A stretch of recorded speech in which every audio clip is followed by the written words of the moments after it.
akan membahaskan My Master's Journey Who Says You Can Get Into Your Dream University. Nah, bersama wanita-wanita yang gak kalah hebat yang udah ada di sini juga, ada Kak Dara Nasution, mungkin bisa dada-dada Kak Dara, atau ada Kak Made Grazia Usiana juga, dan juga terakhir ada Kak Priscilla Anais. Nah, benar banget selain speakers yang luar biasa, kita juga sebelum mulai sesi panel 6 ini, aku mau kenalin dulu, kita punya moderator yang akan memandu acara hari ini, yang juga nggak kalah keren, yaitu Kak Safira Ramadhani Putri. Halo Kak Safira. Jadi Kak Safira ini merupakan konsultan spesialis di Boston Consulting Group atau BCG dengan spesialisasi klien government dan SOE. Sebelumnya, Kak Safira ini pernah menjadi bagian dari analis di Egan Zehnder Indonesia, yaitu sebuah firma global talent advisory dengan spesialisasi pada CM Board Level Consultancy nih. Nah, Kak Safira juga merupakan lulusan dari Ilmu Komunikasi Universitas Indonesia yang pada saat ini merupakan incoming student di Harvard Kennedy School, keren banget, dengan jurusan Public Policy. Nggak cuma itu, sewaktu kuliah juga Kak Safira berkegiatan aktif sebagai co-founder dari T&Co Public Relations and Event Organizing, di mana beliau bekerja dengan sektor publik dan juga klien-klien non-profit untuk mengorganisasi acara skala nasional dan dihadiri oleh beragam peserta, mulai dari pelajar sampai ibu negara. Wah, keren banget nih kalau sampai ibu negara ya. Berarti Kak Safira tuh not only dia punya banyak pengalaman, tapi dia juga giving back to others gitu. Jadi dia ngasih tahu nih kayak kawan-kawan muda gitu ya. Nah, mungkin tanpa berlama-lama lagi, untuk Kak Safira kami persilakan. Selamat sore, terima kasih Hani, terima kasih Shalina. Selamat sore semuanya, selamat datang ke panel 6 Universitas Indonesia Women in Business Grand Conference 2021. Mungkin pertama-tama aku perkenalkan diri sekali lagi, nama saya Safira Ramadhani Putri. Sekarang saya adalah Specialist Consultant di Boston Consulting Group dan juga incoming student for Master dengan jurusan Public Policy di Harvard Kennedy School. Nah, hari ini aku dapat kesempatan untuk memandu dan memfasilitasi diskusi pada sore hari ini. Nah, sekarang nih kita akan membahas topik yang sangat penting. Judulnya adalah My Master's Journey, Who Says You Can't Get Into Your Dream University. Kita juga udah mendapat kesempatan untuk menyambut 3 perempuan luar biasa yang telah dan sedang menempuh pendidikan di beberapa universitas terbaik di dunia. Nah, yang pertama ada Kak Dara Nasution, mungkin boleh dada-dada sedikit Kak Dara. Halo. Ada Kak Made Grazia Utriana. Halo Safira, halo semuanya. Dan ada Kak Priscilla Anais. Halo semuanya. Oke, nah sebelum kita mulai, aku mau mengingatkan untuk beberapa hal yang perlu diperhatikan sebelum kita mulai acaranya. Jadi yang pertama, untuk peserta diminta untuk tolong join Zoom webinar 15 menit sebelum acara dimulai. Jadi aku assume mungkin teman-teman udah masuk semua ya. Yang kedua adalah peserta untuk mengganti nama dan menggunakan nama yang sesuai dengan nama yang diregistrasikan di event ini. Nah, yang terakhir adalah untuk sesi tanya-jawab, peserta yang memiliki pertanyaan untuk teman-teman panelis bisa langsung menulis aja di kolom atau di bagian Q&A section di Zoom ya. Nah, untuk teman-teman pembicara akan melakukan presentasi selama kurang lebih 20 menit. Setelah itu, kita akan masuk ke sesi tanya-jawab sekitar kurang lebih 30 menit. Nah, kalau gitu, mungkin pertama-tama aku bisa langsung masuk dan menyambut Kak Dara Nasution. Nah, Kak Dara merupakan juru bicara Partai Solidaritas Indonesia, partai baru yang berfokus pada isu-isu wanita, pluralisme, dan juga para pemuda. Sebelum bekerja di PSI, Kak Dara adalah seorang researcher di Saiful Munjani Research and Consulting, di mana Kak Dara belajar mengenai pentingnya dari kegunaan dari data-driven policy making, atau pembuatan kebijak yang didasarkan pada data. Nah, sekarang Kak Dara sedang menempuh S2 dengan jurusan Public Policy di Blavatnik School of Government, Oxford University, sebagai awardee dari Jardine Scholarship.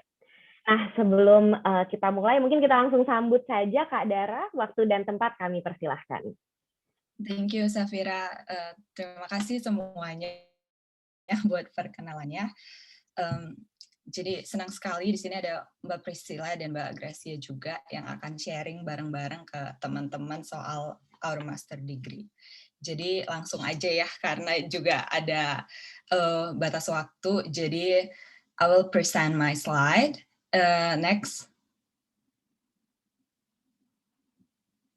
Oke, jadi mungkin di sesi kali ini aku akan ngomongin soal pertama, mungkin teman-teman di sini bingung mau kerja dulu atau langsung lanjut master degree. Terus kita akan ngomongin sedikit tentang gimana sih nemuin alasan buat lanjut master degree. Terus yang ketiga adalah bagaimana menentukan kita harus kemana sebenarnya.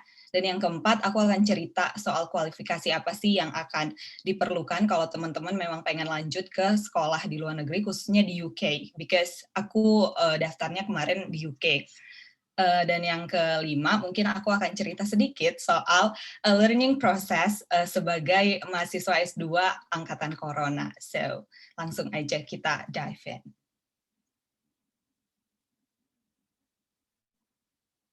Nah, yang pertama, mungkin teman-teman di sini banyak yang masih di tingkat akhir kuliah dan mikir mau kerja dulu atau mau lanjut master degree dulu. Kalau aku secara personal ngerasa bahwa kerja dulu itu akan lebih mendatangkan banyak manfaat bagi kita, karena misalnya ada beberapa ada beberapa scholarship yang memang mewajibkan kalian untuk bekerja dulu, ada pengalaman kerja yang harus diisi di formnya gitu. Misalnya Chevening itu jelas banget dia minta pengalaman kerja selama 2 tahun, meskipun itu bisa diisi dengan magang juga gitu. Tapi banyak sekali memang scholarship maupun jurusan-jurusan tertentu yang membutuhkan pengalaman bekerja. Seperti jurusanku di Blavatnik, itu karena kita memang professional school, rata-rata dari 144 anak, itu mayoritas memang udah punya rekam jejak bekerja dulu sebelumnya, entah di NGO, di private company, ataupun memang di public sector. Dan yang kedua, menurutku bekerja itu akan memperkaya cerita kita di personal statement. Jadi nanti kan teman-teman kalau mau daftar S2 ataupun mau daftar beasiswa itu harus nulis personal statement. Kalau misalnya teman-teman udah kerja, itu akan lebih banyak cerita yang bisa teman-teman tuangkan di personal statement-nya gitu, dibanding mungkin ketika hanya dapat pengalaman dari dunia kuliah aja. Yang pasti teman-teman di sini juga yang udah kerja ngerasain gimana bedanya antara pengalaman di dunia kerja sama di kuliah.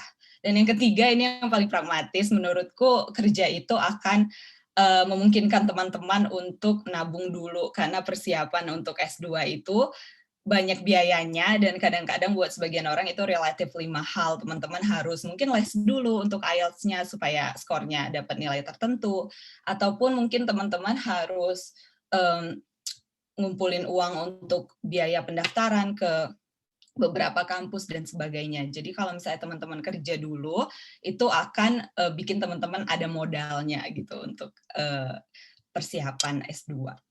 Next.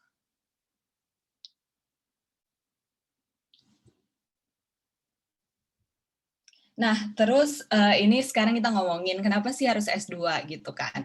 Sebenarnya alasannya ada banyak dan nggak ada yang benar, nggak ada yang salah. Yang penting teman-teman memang harus punya the why-nya itu dari dalam diri sendiri gitu. Karena kalau misalnya teman-teman nggak punya alasan yang kuat, pada akhirnya nanti bakal capek banget, karena S2 tuh beneran a whole new level dibanding S1 sih. Jadi untuk beberapa orang mungkin S2 itu penting untuk memperdalam keahliannya di bidang tertentu. Ini terjadi sama aku karena kemarin udah berkiprah di politik, udah ikut nyalek juga, udah jadi jubir partai, juru kampanye waktu kampanye presiden. Tapi aku ngerasa bahwa aku tuh belum tahu banget soal bagaimana sih membuat kebijakan yang baik, hitung-hitungannya, teknisnya itu kayak apa gitu.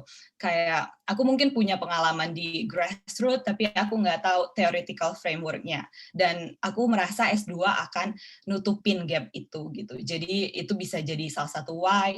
Atau mungkin teman-teman di sini ada juga yang merasa bahwa kalau misalnya S2 akan meningkatkan salary atau bakal dapat promosi dari kantornya, itu juga bisa. Atau mungkin teman-teman juga ngerasa bahwa dengan S2 akan lebih banyak jaringan yang dibangun, network di lembaga yang teman-teman mau tuju nanti. Terus juga tentu aja ini yang paling pragmatis tapi juga menyenangkan adalah kalau teman-teman dulu ngerasa S1-nya nggak sesuai jurusan, nah di S2 nggak sesuai kemauan gitu ya jurusannya, ngikutin orang tua. Nah, di S2 ini teman-teman bisa beneran belajar sesuatu yang beneran teman-teman pengen gitu. Dan yang terakhir tentu aja untuk explore kehidupan lain gitu ya, budaya lain yang mungkin nggak teman-teman temui di Indonesia. Tapi untuk menemukan why ini, harus selalu mempertimbangkan opportunity cost dari master degree. Kita tuh sering ngeliat tuh cuman enak-enaknya aja, tapi kita lupa bahwa ada opportunity cost, ada hal-hal yang nggak bisa kita lakukan kalau misalnya kita nggak ngambil S2 gitu. Dalam waktu 1-2 tahun itu teman-teman pikirin kalau misalnya nggak S2, apa yang teman-teman bisa lakuin? Kalau misalnya itu lebih lebih bermanfaat, ya maybe S2 is not for you gitu. Tapi mungkin teman-teman yang di sini ikut panel ini mungkin udah selesai dengan pertanyaan ini. Tapi jangan lupa itu juga harus ditanyain di dirinya. Next.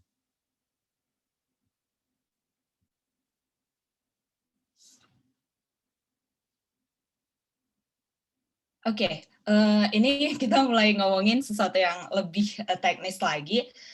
Pertama-tama kan kalau mau S2 itu harus mikirin negaranya apa, terus nanti universitasnya apa dan jurusannya apa.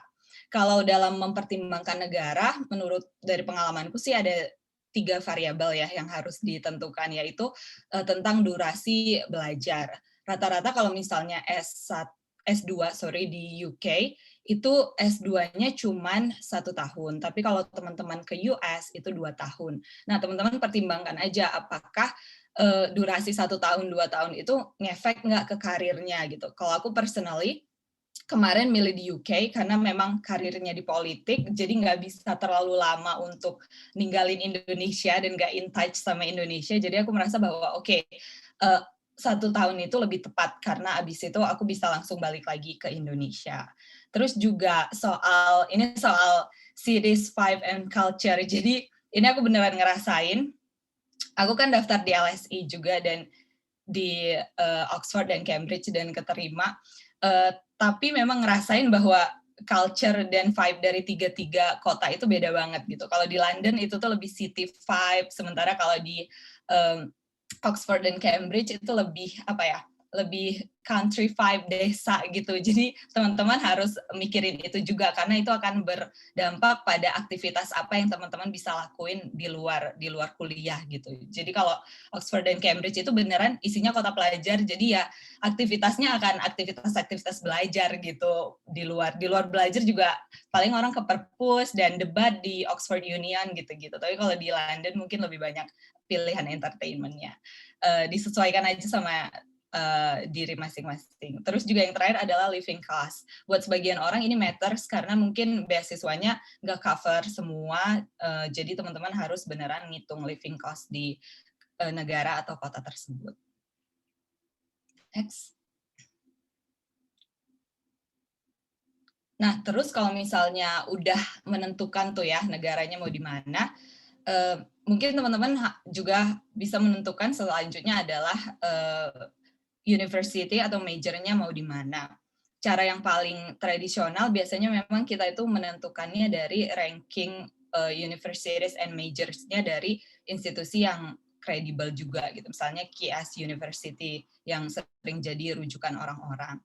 Nah, yang kedua sebenarnya yang lebih targeted lagi adalah teman-teman bisa tuh buka websitenya satu-satu jurusan yang teman-teman pengen gitu ya dan ngelihat masing-masing programnya itu seperti apa, sesuai nggak gitu. Kayak misalnya aku pada akhirnya memilih Oxford karena memang mereka bentuknya professional school. Jadi di program aku sekarang aku nggak ada nulis tesis, kita cuma nanti akan magang summer project dan bikin laporan, dan sepanjang proses belajarnya juga kita tuh case study based gitu, tapi untuk government. Jadi sebenarnya programku tuh kayak program MBA tapi untuk public sector gitu. Nah, ini mungkin beda dengan public policy di tempat lain gitu. Jadi teman-teman tentuin aja goals-nya setelah lulus, mau jadi researcher, apa mau jadi praktisi, apa-apa gitu ya. Dan lihat lagi di websitenya itu biasanya mereka sangat lengkap soal kurikulumnya dan you can decide. Terus juga yang paling penting itu sebenarnya ada nggak akademisi atau profesor yang teman-teman mau incar dan jadikan sumber belajar gitu. Karena itu sering banget di personal statement kita cerita bahwa ya saya mau ke jurusan ini karena ada profesor ini yang ngajar soal ini dan I want to learn from him gitu. Nah, yang berikutnya adalah soal strong alumni network in specific field. Jadi ini tentu akan berguna buat karir teman-teman ke depannya, alumni networknya sekuat apa. Yang selanjutnya adalah tuition fee. Nah, ini tricky karena masing-masing sekolah itu tuition fee-nya beda-beda dan kadang scholarship itu nggak cover semuanya. Jadi harus beneran dicek tuition fee-nya berapa yang di-cover sama scholarship dan berapa yang nggak di-cover sama scholarship in case that happen gitu. Jadi harus top up sendiri. Terus yang terakhir adalah inclusivity. Inclusivity lebih ke programnya global atau enggak gitu ya, dan gimana mereka tuh treat international student di sana. Kalau misalnya di aku di Oxford itu kita 144 anak dari 50 negara. Jadi beneran program yang globalized banget. Next. Nah, untuk qualification sebenarnya ini yang general untuk 3 universitas di UK ya, untuk LSE, Oxford, sama Cambridge. Yang pertama tentu mereka itu pengen level bahasa Inggris yang memang lebih tinggi daripada yang rata-rata gitu. Kalau misal, ini aku baru cek di Oxford, mereka butuh IELTS total 7,5 dengan minimum 7 per section. Dan jadi teman-teman tahu harus nyiapinnya untuk setinggi apa. Selanjutnya mereka juga minta GPA yang cum laude ya, kalau kita di Indonesia bilangnya. Jadi mereka minta minimal 3,7, terus juga biasa recommendation letter dari atasan maupun dari dosen sebelumnya. Sorry. Lalu ada policy paper, ini contoh ini sih tulisan akademik yang harus kita store ke mereka supaya mereka bisa assess kita tuh bisa nulis akademik atau enggak. Terus juga mereka minta public policy essay karena mereka pengennya cari orang-orang yang memang punya komitmen untuk berkarir di public sector setelah lulus. Terus juga commitment to public service, ini hampir mirip sebenarnya. Dan yang terakhir mereka juga minta di personal statement itu evidence of leadership and impact. Jadi kayak misalnya teman-teman tuh punya komunitas apa, udah berkontribusi apa di sana, gitu. Next. Nah, sekarang kita ngomongin learning process yang menurutku menarik karena aku berangkatnya pada saat Corona ya. Jadi pada saat COVID-19 menyerang, terus semua negara lockdown, nggak semua sih, tapi UK waktu itu lockdown, dan beneran bingung waktu itu beneran berangkat atau enggak, sempat mikir mau defer atau enggak, tapi akhirnya tetap memilih berangkat karena pada waktu itu ternyata Oxford ngumumin dia akan tetap melakukan kelas secara hybrid. Jadi hybrid itu maksudnya buat orang-orang yang bisa datang ke Oxford dan kita in person kelasnya, tapi kalau misalnya nggak bisa datang, kayak beberapa teman aku karena kita dari seluruh dunia, mereka ada yang juga full online dari awal September sampai sekarang. Dan aku beruntung banget karena di programku itu mereka cepat banget beradaptasi.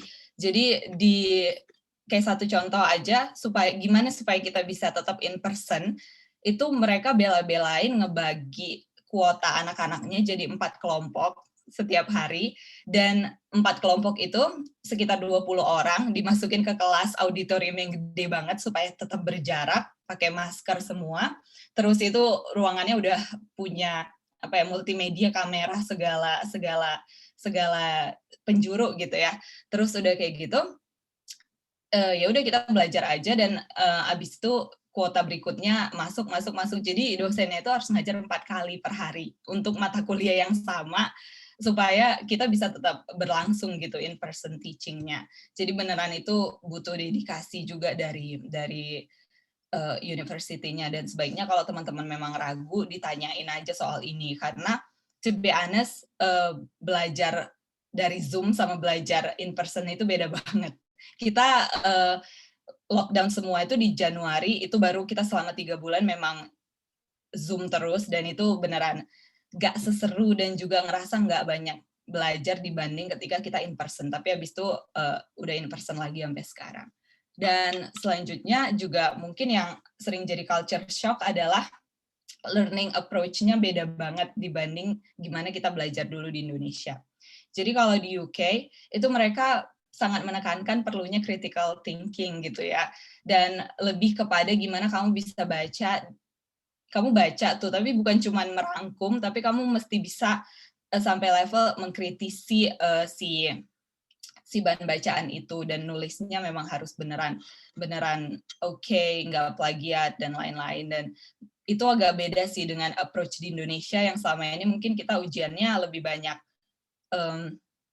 banyak pilihan berganda gitu ya, jadi kurang diajarkan soal critical thinking. Tapi teman-teman jangan khawatir karena mereka tuh ngerti bahwa kita tuh bukan orang sana, mereka tuh ngerti bahwa kita tuh dari Indonesia, jadi akan banyak sekali support yang sebenarnya diberikan ke kita gitu untuk belajar.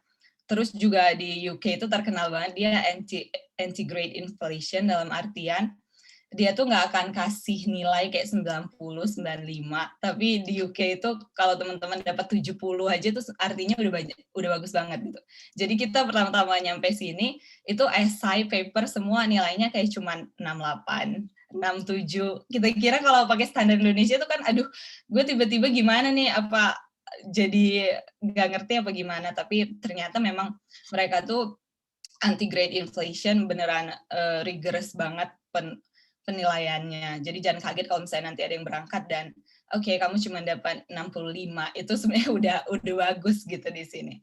Terus global and diverse cohort, ini juga tergantung sama programnya masing-masing.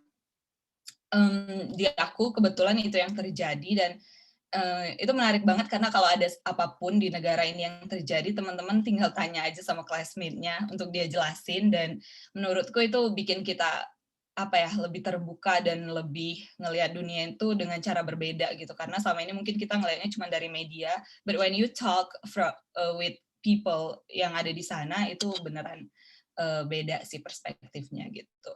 Dan yang terakhir adalah soal unpredictable weather di UK dan juga London pada umumnya ya. Jadi kalau ke sini siap-siap aja ngadepin unpredictable weather yang menurutku buat anak-anak Indonesia itu cukup challenging sih, karena kita di negara tropis kan tiap hari. Jadi ya mungkin itu aja yang bisa aku share hari ini, dan nanti kita akan lanjut di sesi tanya jawab untuk pertanyaan-pertanyaan yang mungkin teman-teman punya dari sesi ini. So thank you so much. Terima kasih Kak Dara atas presentasinya. Mungkin aku mau highlight ya sesuatu yang aku juga sangat setuju. Memang sebelum kita berangkat S2 itu kita harus jawab dulu sih, finding your why kan. Kayak kenapa kita mau melakukan ini. Baru deh kita masuk ke teknis untuk cari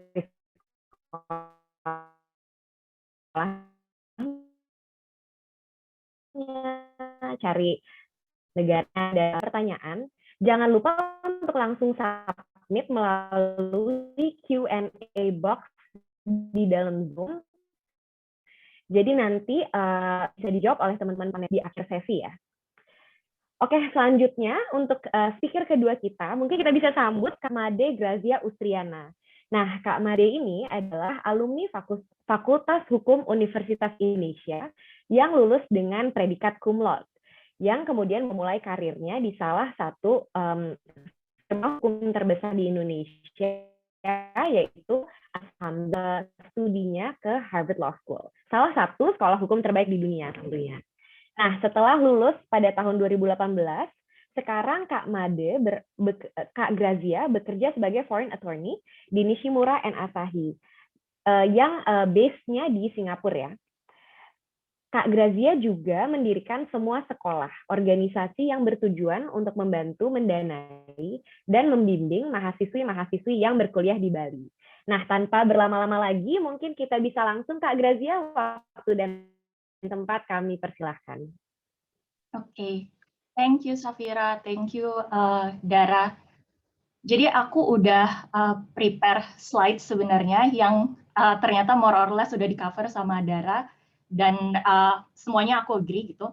Cuman mungkin sekarang aku lebih fokus ke master's degree in law gitu, LLM degree yang aku punya juga, yang aku dapatkan dari Harvard Law School tahun 2018 yang lalu.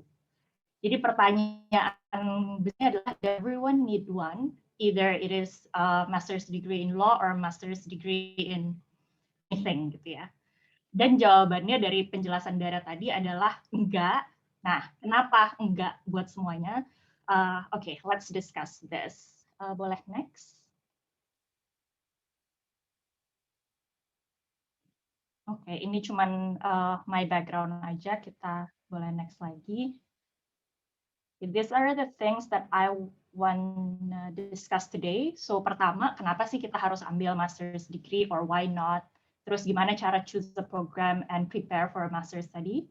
Dan terakhir adalah bagaimana application process dan experience-nya terutama di Harvard Law School yang aku alami. Jadi walaupun ini mungkin sedikit spesifik, I hope these are relatable still for you and helpful for your preparation for your master's degree or to consider whether or not you need to take a master's.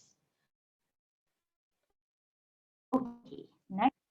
Yang pertama adalah kenapa sih harus master's degree? Ini Dara tadi udah jelasin dengan baik sekali karena kita harus pertama consider financial and opportunity cost dari sebuah master degree gitu ya. Kalau aku sendiri yang berangkat dari background lawyer di Jakarta waktu itu, to be honest, to have a legal career in Indonesia, you almost do not need to have a second degree gitu. Karena yang lebih penting justru adalah experience-nya. Jadi, so why waste doing LLM or why waste doing your masters gitu kan? Oleh karena itulah kalian harus find your why and also what's next. And then only go with your right reason. Tadi Dara bilang, there's no wrong reason, yes, but then you have to also find what is the right one for you gitu. Kalau aku boleh cerita dikit, waktu aku pertama kali mau apply buat LLM, I was just like, I was so bored with my work, let me take a gap year gitu ya. Tapi ternyata setelah dari situ aku jadi stuck kayak, oke, terus mau sekolah apa, terus mau LLM di mana, dan pertanyaannya jadi banyak banget karena I thought taking a gap year was not a right reason for me gitu. Jadi aku harus dive lebih dalam lagi. Why-nya kenapa gitu. Terus setelah aku pikir-pikir lagi, mungkin karena di waktu itu aku udah sekitar 3-4 tahun kerja, I sort of know what I'm doing, but still so many things to learn more. Terus aku udah ready untuk ketemu orang, aku ready untuk networking, terus aku berpikir juga kayak, memang aku mau punya this legal career in private practice for long term, tapi suatu saat aku juga punya aspiration untuk ngajar misalnya untuk jadi dosen, dan aku tahu untuk jadi dosen butuh master's degree atau bahkan doctoral degree gitu di Indonesia. Jadi pertama pastinya find your why, and then the second one is what's next after master gitu. Karena LLM atau master degree itu bukan, that is not your destination gitu. Itu cuman kayak bridge aja, itu cuman pit stopnya aja. You have to be able to answer what's next after LLM. And apa sih gunanya master untuk kamu bisa melangkah lagi ke pit stop berikutnya gitu. Jadi for me personally, after LLM, terus aku udah berpikir bahwa kayak, okay, maybe after LLM, I can advance my career, I'd be able maybe to compete in an international market and try to experience working abroad, for example, dengan knowledge yang aku udah terima dari LLM itu sendiri gitu. Nah, di samping itu, aku juga udah tahu aku emang specifically mau ke US schools. It's a personal reason, tapi kayak I just know that I wanted to go to the US. Jadi kayak I started researching against those background gitu. Jadi those were my why and what's next. Dan gitulah cara aku memutuskan kayak okay, then LLM is my next step gitu. Nah, setelah kalian menjawab kedua pertanyaan tersebut, pertanyaan berikutnya adalah kapan sebaiknya. Tadi Dara udah jelasin kalau mungkin lebih baik kalau setelah punya certain working experience, and that works for me as well gitu. Karena menurutku aku jadi lebih mengerti tentang hal-hal apa yang aku mau dalami di LLM, dan aku jadi lebih bisa sharing lebih banyak, dan aku lebih merasa bisa I can jadi karena kan sifatnya nggak cuman taking something from LLM, tapi juga you have to know what you will be able to share to your LLM class gitu, or your classes in general gitu. Jadi aku merasa aku lebih punya value kalau aku sudah bekerja. Tapi it might not the case for many people gitu. Banyak orang yang akhirnya mau juga S2 langsung setelah S1. Kenapa? Misalnya karena mereka mau jelas mau career in academia gitu. Karena udah tahu maunya riset, ya memang selanjutnya ya harus riset lagi misalnya di S2 atau di S3 gitu. Dan if you have the available resources like financial resources saat ini gitu, lanjut setelah S1 kayak ya go for it gitu. Di sini aku punya a little box reason not to go adalah if you just want to go to please someone else then definitely don't go. Okay, next. Jadi setelah kalian tahu what's your why and what's your what's next, terus kapan kalian mau ambil master's degree, dan kalau kalian merasa kayak okay, then I want to go through this path. Jadi gimana sih cara prepare-nya? Ideally this starts as early as now gitu. Ketika mungkin kalian semua sekarang masih ada di S1 gitu ya. Kenapa? Karena kalian jadi lebih tahu gitu, kalian maunya apa, kalian cocoknya ada di mana gitu. Ada 6 hal yang menurut aku penting. Yang pertama adalah do not fix your program or plan to a certain school gitu. Kenapa? Karena jatuhnya kalian nggak explore apa yang program tersebut punya, tapi lebih ke kalian trying to fit yourself into the program gitu. Padahal harusnya nggak seperti itu gitu. Misalnya aku sendiri, aku tahu aku maunya belajar tentang certain law, ya, tapi juga aku nggak mau melulu tentang satu konsentrasi itu aja misalnya. Jadi I want something general, tapi aku juga karena aku mau network, so I know that I want to find a diverse class. Dan against those background, berarti aku mikir kayak, okay, berarti I don't need a specialization gitu. Aku nggak perlu kayak LLM in tax or LLM in IP or something like that. Jadi aku cari program mana yang menawarkan LLM general gitu. Nah, pertanyaan ini kalian bisa tanyakan ke diri kalian dengan cara riset gitu ya. Kayak misalnya profesornya ada nggak yang kalian suka di sana? Tapi pun ada profesor yang kalian suka, are they accessible? Apakah itu penting buat kalian? Terus yang berikutnya adalah show focus in your application. Gimana caranya show focus? Ya seperti yang tadi aku bilang, plan as early as possible gitu. Jadi misalnya kalian mau lanjut S2, terus dengan pilihan program yang tidak linear dengan S1 kalian. It is fine, but also make it make sense gitu. Kenapa S1 sama S2-nya nggak linear? Karena itu bisa jadi sense bahwa kalian nggak fokus, but at the same time, if you can present your case, itu malah bisa jadi sesuatu yang bagus. Gitu. Berikutnya adalah be honest tentang apapun yang kalian jalani, baik itu dari S1 ataupun nanti ketika bekerja gitu. Do something because you feel that it is important and matters to you, dan bukan cuma gara-gara kayak transaction doang gitu, kayak oh let me just participate in this UI WIB because I think it looks good on my CV, padahal kalian you don't care about women, you don't care about women in business, then why gitu. Jadi kayak be honest with yourself. Terus berikutnya adalah make conscious decision from now on. Don't just chase organizations, competition, publication, internship that is not actually like doesn't have any nexus to your passion or interest gitu. Karena akan susah jadinya kalian bikin case dari situ, dan it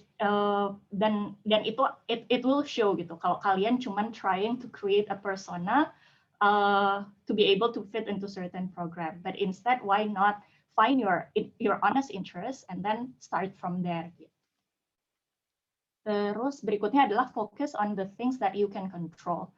Jadi mungkin kalian sempat udah riset application components di program-program S2 itu apa aja, dan memang there's no admission formula, tapi yang harus kalian fokuskan adalah things that you can control. Jadi misalnya kayak standardized test gitu ya.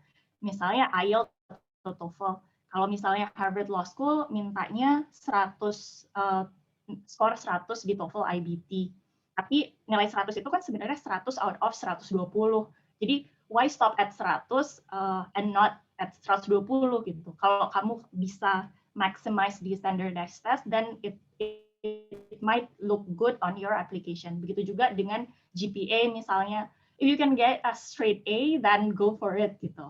Tapi bukan berarti juga fokusnya cuma di situ aja ya gitu. Cuman focus on the things that you can control. Gitu. Terus yang terakhir adalah research. Berikutnya tentang research juga. Boleh tolong next.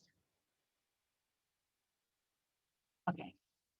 Okay, I'm just saying that research and research more karena banyak banget teman-teman yang reach out kadang-kadang, Kak gimana sih caranya apply? Well, if you wanna apply, you can just go to the website gitu kan. Jadi kayak kalian mungkin nggak sadar your questions itu sebenarnya udah terjawab dengan website kampusnya sendiri, atau bisa dari forums, atau bisa dari external sources lainnya gitu. Jadi kayak do your research before then reaching out to alumni, because reaching out to alumni juga sama pentingnya gitu. Terus berikutnya, setelah kalian tadi ya tahu what's your why, what's your what's next, when, terus kalian udah fokus juga in doing what you do now, terus kalian udah punya shortlist programnya, don't forget to see juga what are graduate programs looking for gitu. Jadi di Harvard Law School atau I'm sure di other schools juga pasti tulis mereka itu maunya candidate yang seperti apa sih gitu. Jadi you should always aim for the best programs based on your interest, but do not waste time and not being honest with yourself just for the sake of, for example, like going to Ivy League, going to Oxbridge or something like that gitu. Karena ini terjadi juga di aku gitu. Jadi I know that maybe someday I wanted to be a law professor. Terus aku ngeliat kayak Yale LLM is looking for applicants doing PhD in law or having a plan to become a law teacher. Jadi aku merasa kayak, okay, let me make a case about myself going to Yale, gitu kan. Sedangkan aku tahu Yale sebenarnya cuma ngambil very limited number of students, which is maybe 25-30 orang. Terus aku yang backgroundnya corporate law, I've never thought any law course in FAUI ataupun dimanapun gitu. Tapi kayak aku, ya udah aku apply aja, and then ya of course I was rejected gitu. Jadi lagi-lagi be honest with yourself, see what the programs are looking for. Kalau misalnya emang they're not looking for you, then move on and find some a program that suit you the most gitu. Berikutnya, now maybe we'll be talking about the application components ya. Oke. Nah, kalau kalian udah di tahap, let's start preparing for an application gitu, mulainya dari mana, terus apa aja aplikasi, komponen-komponen aplikasinya itu ada di website, yang di sini aku tulis singkat aja. Yang pertama ada resume, TOEFL, dan transcript. Jadi ini proof that you focus again and do things consciously gitu. Berikutnya ada essay dan application questionnaire. Essay di Harvard Law School ada 2 jenis. Yang pertama, just general personal statement, why do you choose Harvard and all that. Terus essay yang kedua adalah tentang kalian harus find a legal issue dan a legal solution gitu. Terus application questionnaire itu sebenarnya part of the whole like application form yang mungkin orang banyak disregard, padahal sebenarnya ya if it is part of application components, then it is important. So do it like consciously, dan find a time to do it well gitu. Yang terakhir adalah letter of recommendation from someone who knows you basically. Jadi jangan sekedar kayak oh kalian kerja di kementerian and then you aim for the menteri to write for your letter of recommendation. Well, it will be good kalau kalian memang personally work with that menteri dan menteri bisa attest to your skill and your personality gitu. Itu bagus juga. Cuman it is more important if it is coming from someone who knows you regardless of their title gitu ya.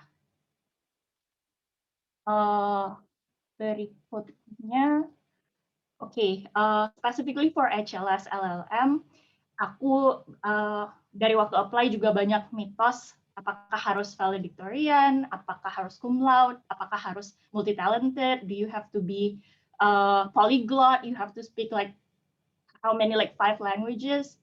You have to write so many journals and have so many publications? The answer is no. I'm not all that. I don't have any publications before going to Harvard beside my skripsi itu.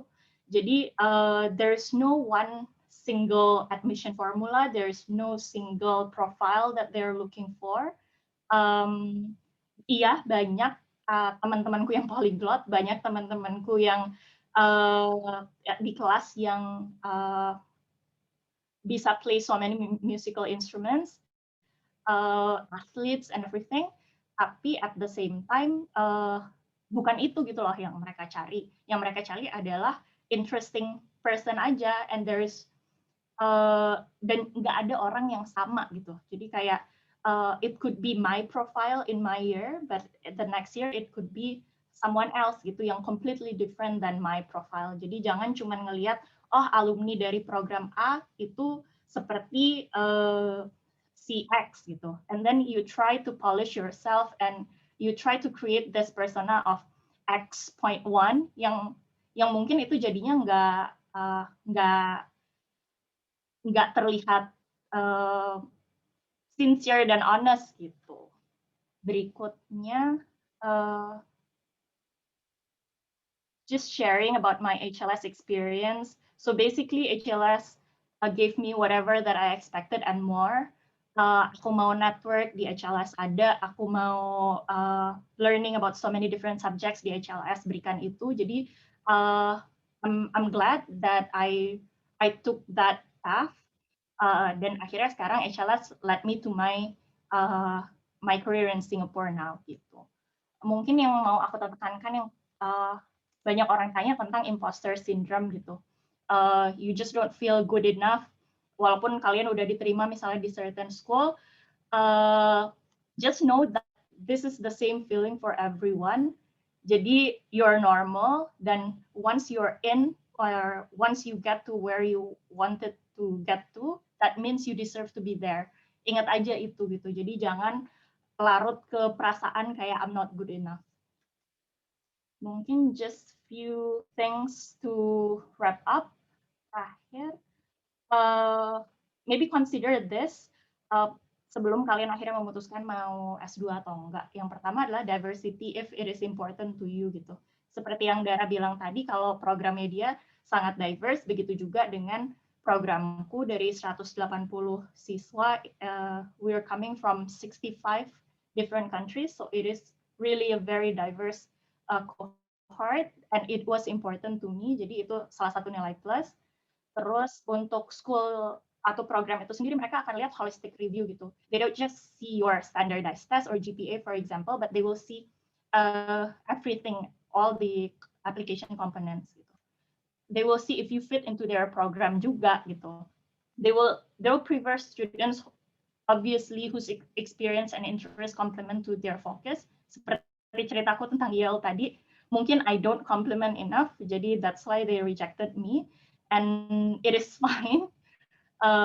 Terus berikutnya, see also the law school's particularities seperti yang aku bilang tadi.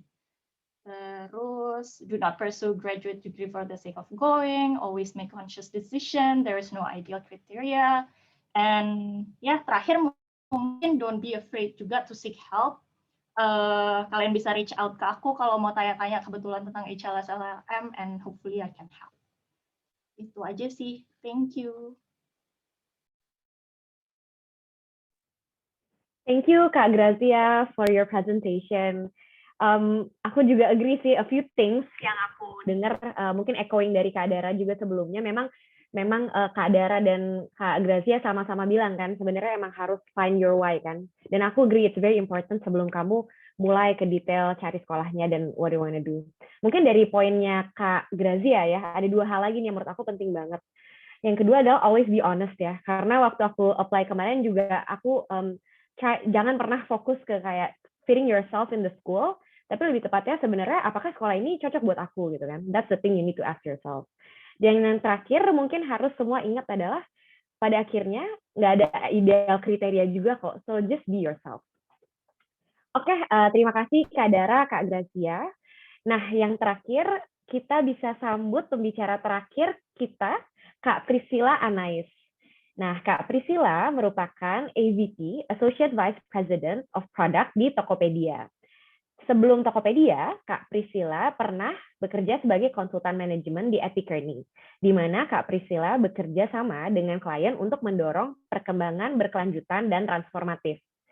Nah, Kak Priscilla mendapatkan gelar bachelor's-nya di bidang Developmental Economics dari Sarah Lawrence College, dan kemarin melanjutkan MBA-nya di Harvard Business School. Di waktu senggang, Kak Priscilla suka menulis, membaca, dan terlibat dalam kegiatan mentoring untuk anak muda dan perempuan. Nah, langsung saja kepada Kak Priscilla, waktu dan tempat dipersilahkan. Terima kasih Safira atas perkenalannya. Semoga teman-teman UI WIB Conference ini masih semangat ya di sore hari ini. Menurut aku jadi third speaker hari ini sulit banget karena Kak Grazia, Kak Dara udah shared so many great points, and I think nggak tahu kenapa kita nggak janjian tapi kok banyak advice yang sama banget gitu ya. So today I think I'll try to aku nggak bakal spend waktu lama-lama ya untuk poin-poin yang tadi udah di-share sama teman-teman, tapi mungkin emphasize mungkin beberapa reflection aku yang sedikit berbeda gitu dari Kak Grazia dan Kak Dara. Oke, boleh next. Oke, quickly tentang aku ya. Aku sekarang seorang AVP of Product di Tokopedia, udah 3 tahun di Tokopedia. Setelah aku lulus dari MBA di Harvard Business School. Sebelum di Harvard Business School, aku bekerja sebagai konsultan di Epicurny buat 2,5 tahun gitu. Oke, next. Langsung aja ya untuk agenda kita hari ini gitu. Waktu for this session hari ini sebenarnya dari Pak Panitia UIWIB kirim aku pertanyaan panjang banget gitu. Karena tentunya kalau kita ngebahas master's experience ini banyak banget nih yang kita bisa kupas. But I try to think about it dan aku mungkin bagi ke 2 bagian.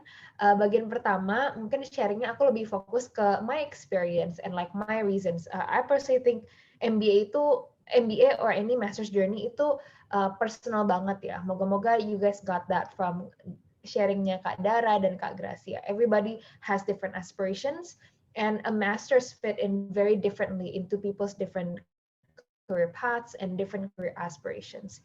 Jadi yang part 1 aku akan ngebagiin why I went for an MBA, experience aku di HBS itu seperti apa, and sama reflections di HBS itu sendiri. Baru deh yang kedua mungkin balikin ke teman-teman ya, mungkin aku bakal bagikan beberapa tips yang semoga cukup membantu. Pertama itu how do you have the right reasons to pursue your masters. Second is how do you select the right program for you. Dan yang terakhir how do you succeed in your application. Oke. Next. Oh, boleh next slide? Ya. Yeah. Oke, I'll just begin. Karena nggak tahu kenapa, karena aku udah lulusan Harvard MBA, banyak banget nih orang-orang yang nge-DM aku gitu kan di sosial media. Dan kayak, Kak, aku gimana ya masternya gitu kan. Kayak, dan it's very clear gitu loh, orang yang kirim aku message itu, mereka aja nggak tahu gitu, tapi mungkin ngerasa FOMO gitu ya. Mereka ngerasa master itu sesuatu yang harus dimiliki, apa ya, yang hakiki banget gitu buat setiap orang, padahal sebenarnya enggak. So I want to convince you guys that actually a master's is not for everyone gitu. 3 alasan.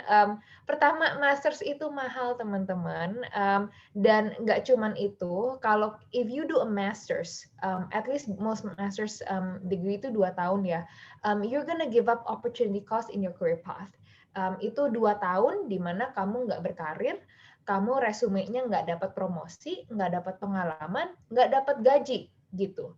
And therefore it's very costly karena kasarnya nih, kalau aku sekarang bukan masalah, oh aku pilih master yang mana, tapi aku tanya, kamu mau promotion kamu 2 tahun, mungkin 1 atau 2 jenjang promotion, plus gaji selama 2 tahun, atau kamu mau pilih degree yang belum tentu bisa menjamin kesuksesan atau nilainya di karir kamu belum jelas, gitu.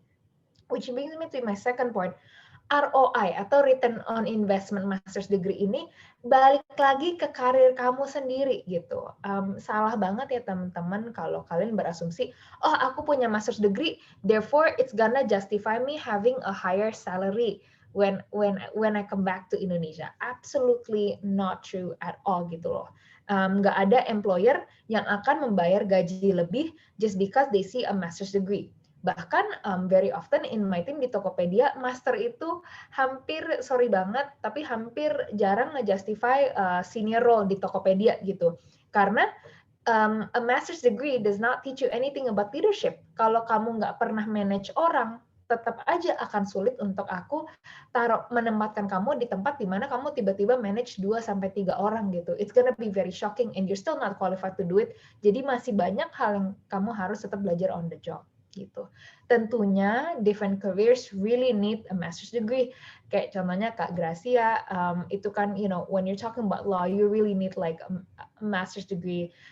Menjadi dokter dan menjadi psikologis dan segala macam lainnya yang membutuhkan master's degree profesor. These are professions that really require a master's degree for you to be qualified, for you to do your job well gitu. Nah, the other thing lagi yang mungkin aku tekankan kayak, wah Kak, berarti kan master kakak nggak berguna dong gitu kan? Nggak juga. Bener, I did myself an MBA, tapi kalau ditanya, does my MBA make me a successful product manager atau product leader contohnya? Mungkin enggak. Dan sebenarnya yang aku lebih rasakan adalah MBA ini pay off banget ketika aku sudah menjadi di leadership position. Jadi kalau teman-teman tanya gitu kan, oh aku fresh grad, habis 2 tahun aku balik, kok kayaknya karirku sama-sama aja. Iya, tunggu gitu. Some of your degree is actually more helpful later on down the road in your career gitu. Jadi balik lagi ke teman-teman, kamu mau nggak nunggu gitu kan untuk dapat benefitnya in the long run. Some degrees will have that long-term benefit, some degree mungkin application-nya lebih questionable ya. Contohnya misalkan aku ngambil master in philosophy atau master in psychology, padahal aku lagi di bidang marketing. Questionable banget kan, whether that degree is gonna have an ROI in my career or not. Yang terakhir itu is that everyone has different needs. Jadi different people suit different education. Aku senang banget tadi di presentation yang lebih awal, I think kalau nggak salah Kak Dara nunjukin there are many reasons for why you wouldn't value a master's gitu. Apakah membuka career path yang berbeda atau kasih kamu professional knowledge gitu. Nah, balik lagi nih, sebenarnya yang kamu cari dan butuhkan itu apa yang akan di-fulfill master gitu. Kalau kalian nggak tahu, you know what, that means you don't really need it. Mungkin FOMO aja atau kebawa suasana gitu. Karena if you really need it, you would probably know by now. Kayak apakah ada knowledge gap yang sangat luas, atau memang you clearly got a signal from the office that hey, you should get your master's. Contohnya kalau konsultan, banyak sekali konsultan yang sangat di-encourage untuk MBA to deepen their expertise in business gitu. Oke, next.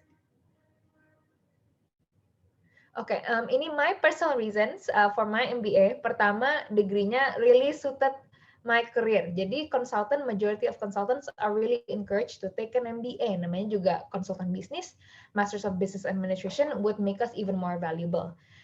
Mungkin di sini aku mau tekankan, kalau konsultan, ini cocok banget. Tadi kan aku bilang kalau ada opportunity cost. Kalau misalkan aku udah 2 tahun di consulting, ketika aku MBA, pas aku balik ke konsultan, aku akan diterima di posisi tahun ke-5. Jadi aku nggak kehilangan kasarnya nggak kehilangan promotion sama sekali gitu.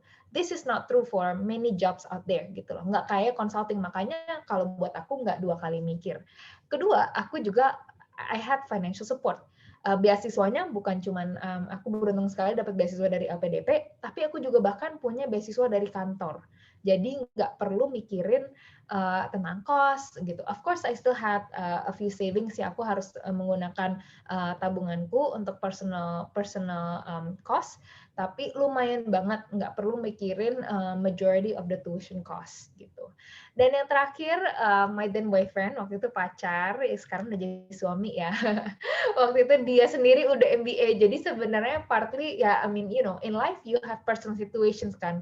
Dan kebetulan going for MBA at that time, it means me and my husband would have a 1-year overlap. Jadi it was just great for our personal situation at the time. Okay, next.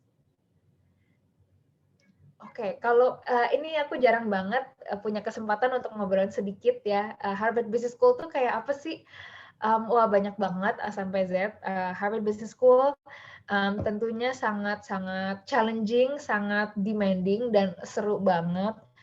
Programnya sendiri berdasarkan case study gitu. Untuk kalau teman-teman, case study itu maksudnya apa? Berarti that means you don't learn dari kurikulum textbook ya, di mana kayak oke, kamu harus belajar ini, tapi kayak setiap hari apa baik itu pelajaran finance, pelajaran marketing, pelajaran leadership, semua itu dilihat dari studi kasus, dan murid-murid diminta berdebat dan kita mengambil konklusi kita sendiri. Harvard nggak bakal ngajarin kita, oke, jawaban yang benarnya ini. That will never happen in the class. They will teach you framework, kayak ada framework ini loh yang bisa dipakai untuk menganalisa situasi ini. Tapi the conclusion is yours. So I think that was a really rewarding education for me, karena mempersiapkan aku banget nih untuk menjadi seorang pemimpin, di mana in my career today, nggak ada yang bilang, oh ini jawaban benar, ini jawaban salah. Pada kenyataan dalam hidup, situasinya persis kayak case study di Harvard, di mana you don't know which data you need to use, you don't know what is the right decision or a wrong decision. Nggak bakal ada bell gitu kan, atau skor yang bilang, oke, Priscilla, kemarin kamu di Tokopedia mengambil keputusan yang benar, dapat skor A+ gitu. That life doesn't work that way. You have to make your own decisions and decide for yourself and learn to assess things for yourself. So it was just a great education. Kedua, orang-orangnya di Harvard keren banget, very inspiring and very humble. I was equally inspired by my classmates di Harvard as I was by the professors and the classes. Jadi kenapa Harvard Business School itu sangat-sangat kompetitif? The reason is karena dengan format case study itu 80% of your learning come from your classmates gitu kan. Jadi dari pengalaman mereka, pemikiran mereka, cara mereka menyampaikan sesuatu. Jadi aku belajar banyak banget dari pertemanan aku dan juga dengerin perdebatan dan argumen orang-orang lain gitu. A lot of my friends actually were from Harvard Business School, masih best friend sama aku sampai sekarang, and they continue to be a presence in my life gitu. Dan I always consult my big decisions with them. Yang terakhir, Harvard Business School itu bukan cuma kelas, walaupun kelasnya fenomenal banget. We have lots of extracurriculars, endless clubs, endless challenges. Banyak juga kelas-kelas yang berdasarkan travel. Contohnya kayak I did 1 week case study di Chile, benar-benar end to end sama my group work. We went there, we helped a startup for 1 week in a completely different country. And I think that really grew me as a person, getting to know different cultures and how to operate in different situations. Okay, boleh next. Okay, some reflections, kalau masih penasaran boleh ditanya nanti di Q&A ya, tapi beberapa yang aku mau sharing banget. Learning how to learn is the most important skill in life. Kedua, there is more to me than just my work. Tadinya sebelum aku masuk ke Harvard Business School, I would say my work defines 90% of me gitu. Kayak gue pikir kayak, oke, gue tuh adalah kerjaan gue, sampai to the point I cannot separate myself and my job gitu. Tapi justru di Harvard Business School ini we are taught to learn kalau hidup kita tuh bukan cuma kerjaan gitu loh. Who you are as a friend, who you are as a parent, who you are as a family gitu kan. Ini semua jadi bagian dari hidup kita.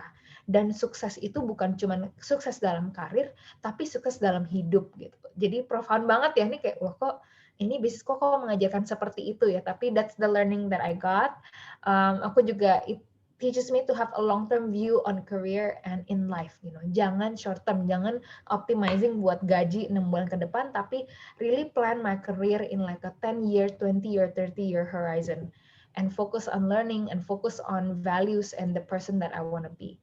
Yang terakhir, dari semua case study-nya Harvard, aku belajar everyone have their own strengths and weaknesses.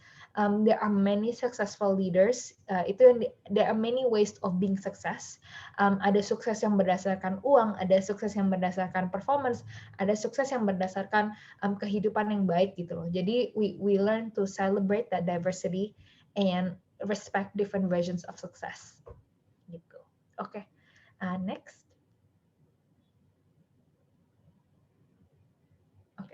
Next slide. Ya, oke. Sekarang nih mungkin tips-tipsnya ke teman-teman. Pertama, why do you really want it gitu? Why do you really want it? Seringkali teman-teman ngomongnya, iya Kak, ini kan buat karirku, tapi enggak. Sebenarnya the real reason why you want it is you feel FOMO and you feel insecure and you don't feel like you have a lot of accomplishment and you think that a Harvard degree can help you address your insecurity. These are totally the wrong reasons, by the way. Karena you're just gonna be lost, and guess what? Like me, you're gonna get into Harvard, and then you will still be insecure. Haha. So the only way for you to really address, so don't get an expensive master degree to address your insecurity ya teman-teman. And actually, as we have dari sharingnya Kak Dara, Kak Gracia, most people don't really need it, or at least take some time gitu kan. Work for 2 to 3 years to determine what is the right career that you want. By the way, aku di Tokopedia, I've hired so many people. I think over 50-60% of the people I hire, they have changed their jobs in the first 2 years of their life because they realize their first job is the wrong job for them gitu. Jadi jangan buru-buru gitu kan ngambil master in a field that you kind of don't like gitu. Kedua, ask yourself, why do you really need the master? Dan more importantly, what happens if you don't get a master's education? Now, you'll find that nothing really bad happens if you don't get a master's education. Again, this forces you to really understand and make and understand that master itu really not for everybody gitu ya. Nah, ketiga nih, kalau kayak enggak Kak, aku udah punya the right reasons gitu kan. I have the right reasons, I have the right motivations, and this really fits in my career aspiration. Okay, great. Program apa yang sebenarnya cocok dengan your long term goal gitu kan, secara timing, secara alumni network, secara kelas pembelajaran gitu, yang mana yang cocok ke kalian. Selanjutnya, understand how are you gonna fund the education. Kalau nggak ada beasiswa yang will fund your program, then you have to save money and you have to wait for a few years. Kalau udah ada beasiswa, great, apply for that and ensure that you get it first. You don't want to get yourself in huge debt for a degree that you don't really need or that is sebenarnya nice to have gitu. Dan teman-teman, beberapa degree itu bisa mahal sekali ya, jadi bisa miliaran gitu. Jadi bayangin kalian baru fresh grad, karena demi master atau demi prestige, you get yourself into debt yang bisa sampai 2-3 miliar gitu kan. And your first job, kamu udah, instead of being excited for your life, kamu udah mesti nyicil your student debt. That will take many years to finish gitu. Mobil aja, imagine how many cars you can buy or what kind of house down payment you can pay for with your tuition money. Gitu. Oke. Dan yang terakhir, when is the best timing to do it? Oke, next dulu ya. Selecting the right program, mungkin aku nggak bakal spend a lot of time di sini ya. It has to have clear value to your journey. You have to be able to afford it. Like I said, don't get into huge debt unless it's something that is worth in your life gitu kan. And you have to fit to the program and enjoy being on the campus and in the new culture. Jujur aja, for many of you, I'm sure that you guys many of you would aspire to go to the Ivy Leagues. Tapi pada kenyataannya, English, for example, is not a strength for many of us. Well, jangan kira you're gonna enjoy being at Harvard Business School if you really struggled in your TOEFL and in your GMAT, because you're not gonna even be able to understand what people are talking about. You're not gonna enjoy the program gitu. Jadi balik lagi, it's a two-way fit gitu ya. Oke, next.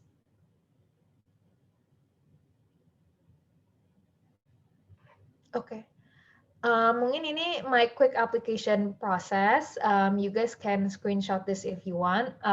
I think what I really want to call out here is that I spent a lot of time researching and planning. My GMAT test prep sama my essay writing was kind of long. Kalau beda banget ya, I had to work really hard for my GMAT, by the way. Even though my husband only studied for GMAT 3 minggu, aku nggak ngerti how, but yeah, everybody's different, by the way. So don't feel bad if you have to study longer for GMAT like I did gitu. Okay, last slide, I think. Boleh next. Sorry, I'm told we only have 1 minute left. My application tip is research. Know what the admissions are looking for. Don't choose until you have choices. Jangan kayak, oh kayaknya gue Stanford banget deh gitu kan. Tapi kayak masuk aja belum gitu ya. Jangan kayak gitu ya teman-teman. Realistis aja. Have a positive mindset. Get feedback and coaching. Jangan malu-malu bertanya, tapi yang ada malah tersesat gitu ya. Practice until you get really comfortable and get emotional support for the process because it's a very, very long journey. And you want your friends and family to support you, bukannya malah jadi distraction atau shaming you for studying atau taking extra time to prepare for your applications. Satu slide lagi ya boleh ya? Okay. Now, I didn't go too deep into my application tips. That's because I've already written a very long Medium post about this. I get a lot of questions. So if you want, after the session, you can look up this Medium article where I talk about, what and who admissions are looking for, what is an application step-by-step, what is the right mindset to approach your application. Some GMAT prep, essay, and interview tips are also in the article for more details. Okay, that's all my sharing for today. Look forward to the Q&A ya, teman-teman. Thank you, Kak Priscilla, untuk materinya dan sharingnya. Nah, mungkin kalau boleh kita langsung masuk aja ya ke Q&A. So, kalau teman-teman di sini ada pertanyaan, tolong masukkan ke Q&A box yang ada di Zoom di bawah ini.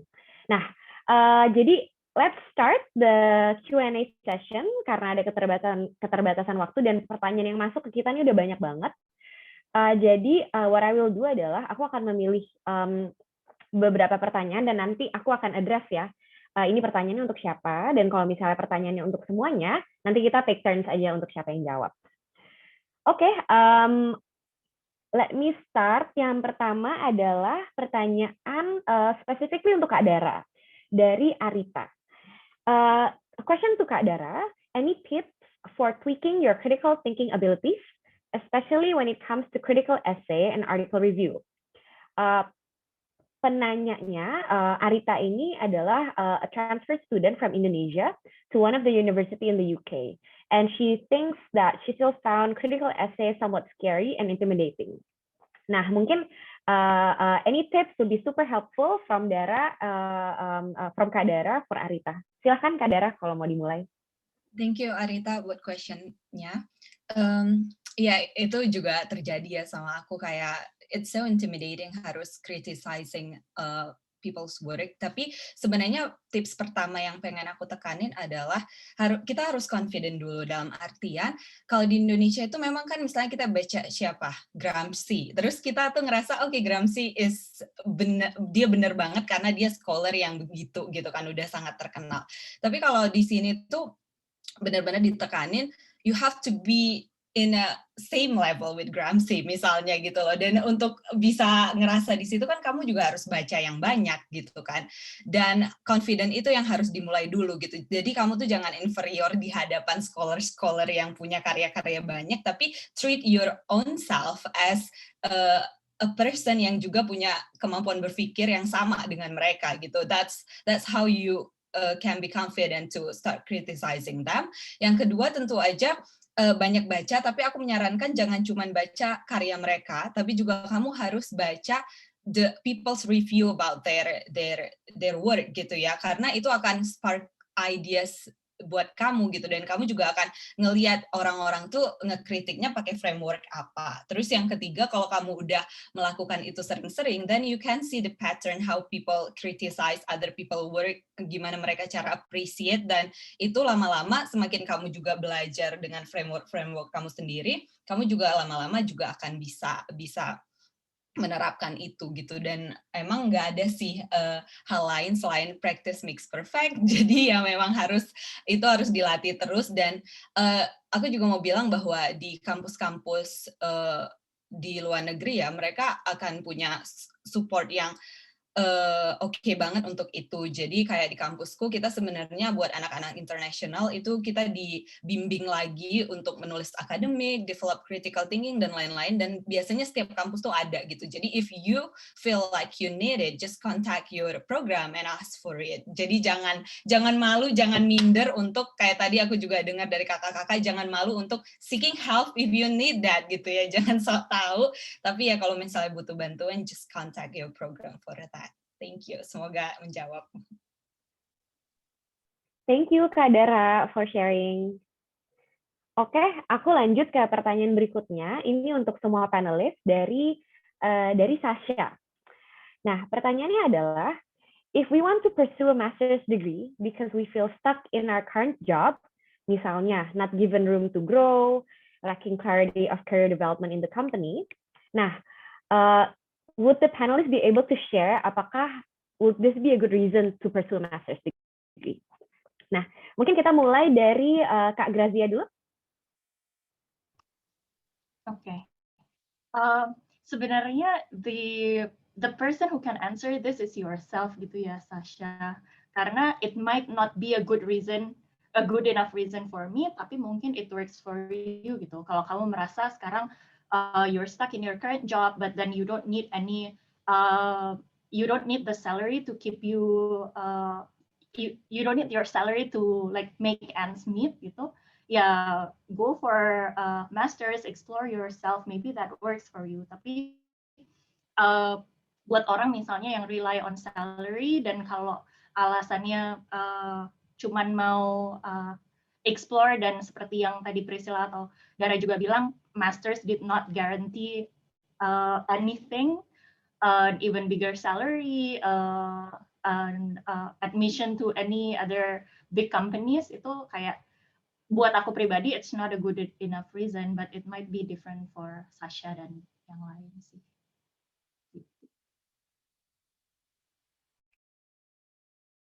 Thank you Kak Grazia. Mungkin kita bisa lanjut ke Kak Priscilla. I'll just quickly answer this one.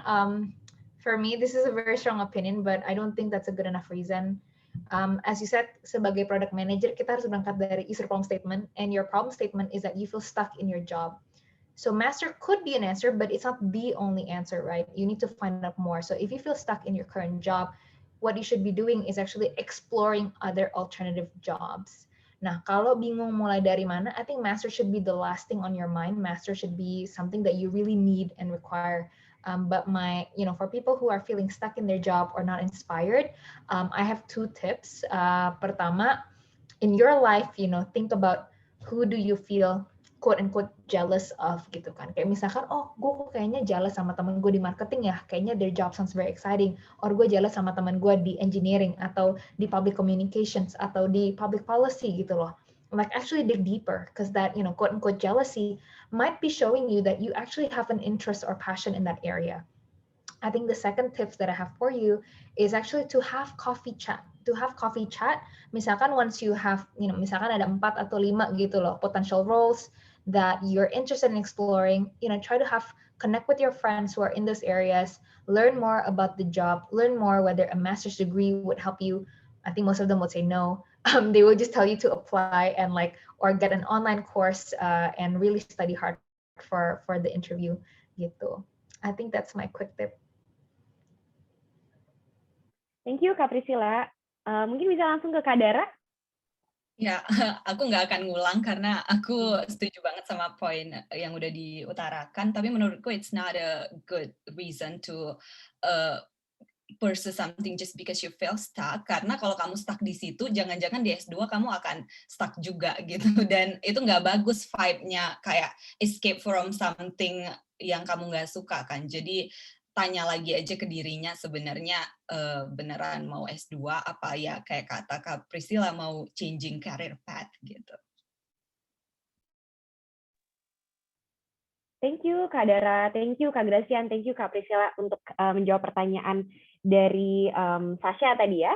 Nah, pertanyaan berikutnya adalah ditujukan ke Kak Grazia, tapi I think ini semuanya bisa jawab juga sih. Nah, pertanyaannya adalah, do you have any suggestion to whom we should ask for a recommendation when we apply to master's degree? Silakan Kak Grazia dulu, nanti mungkin bisa lanjut aja ke Kak Priscilla, lalu ke Kak Dara ya. Oke. Tadi mungkin aku udah singgung sedikit juga tentang letter of recommendation. Kalau menurutku harus seseorang yang kamu kenal personally, but can attest to your professional and to your background dan juga tentang apa cita-cita kamu di S2 gitu. Kalau untuk aku pribadi, aku minta, karena waktu aku apply S2, aku sudah bekerja sekitar 3-4 tahun, jadi aku merasa my supervisor can attest to my professional and my work experience, tapi aku merasa belum terlalu jauh dengan S1-ku, sehingga aku minta juga sama profesor waktu di FHUI to show that the professor can say that I was a good student, I will be able to compete even in a US experience because the professor also graduated from like US school. Jadi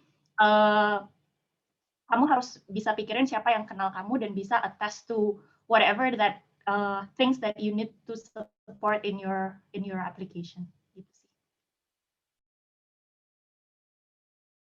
Ya, kalau aku cepat aja sama, definitely you want to get from your professor or supervisor who know you well. Mungkin another thing adalah you want someone yang is supportive of you and care enough about your application that they put in the effort. Gitu. Balik lagi, we cannot control. Mungkin we can give suggestions or guide, what points that the recommender could highlight, tapi balik lagi penulisannya itu kan di tangan masing-masing orang ya, and clearly recommendation is a very important part of your application. Mungkin bos kamu sangat baik, tapi mereka lagi kepenuhan proyek, atau you're not confident that they're gonna have enough time gitu kan, so please make sure you're asking someone who can actually make the time to do a proper recommendation letter for you.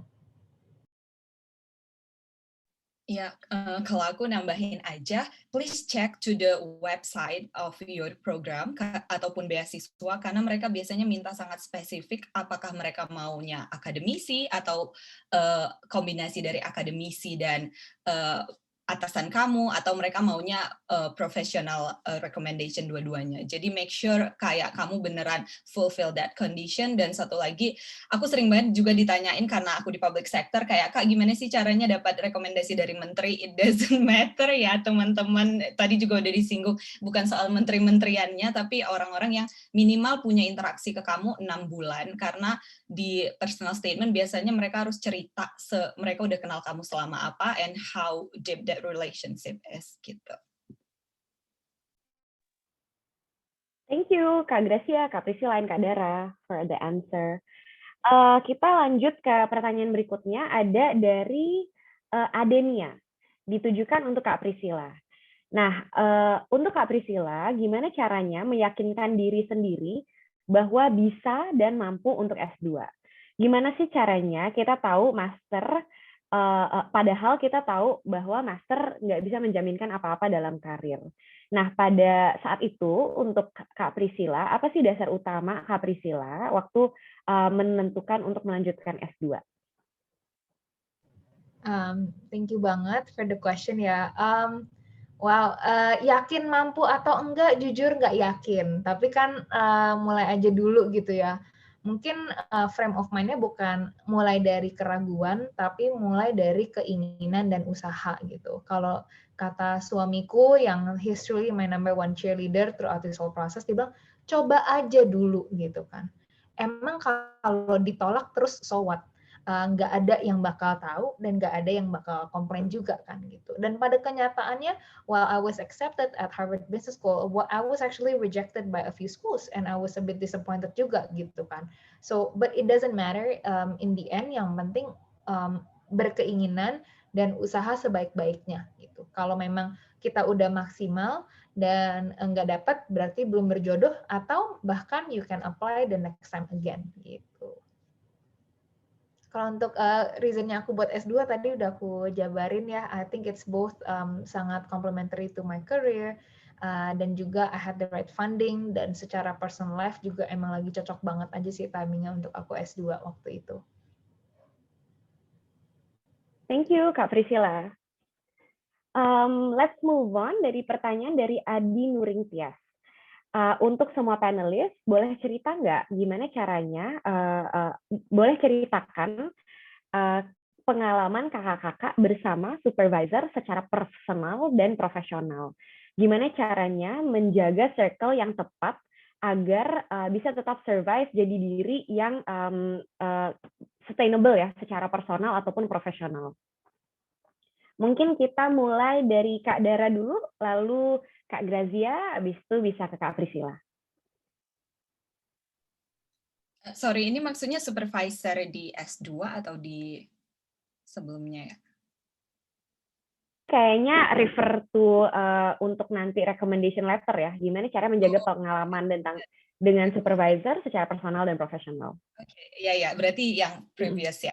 Oke, thank you for the question. Menurut aku ini juga penting banget. Jadi buat teman-teman yang sekarang lagi masih di S1, udah bisa tuh mulai identify beberapa dosen yang teman-teman kira bisa cerita banyak tentang diri teman-teman. Jadi keep a personal connection to them, kayak nggak cuman di kampus tapi juga ya ngobrol gitu ya secara personal, karena kita nggak tahu kapan kita akan butuh mereka. Dan to be honest, sepanjang perjalanan aku nyiapin S2 selama kira-kira setahun, itu aku the power of beneran network aja sih. Dan orang-orang yang dulu di kampus kita diskusi ya sama dosen, mereka ternyata ketika dikontak balik mereka tetap mau gitu. Jadi please build the relationship and invest for it from early on gitu buat yang sekarang. Dan buat teman-teman yang sekarang udah nggak di kampus lagi dan ngerasa aduh gimana nih, gue kemarin nggak sempet jaga hubungan, just reach out to them soon gitu ya. Dengan kamu reach out dari sekarang, kamu juga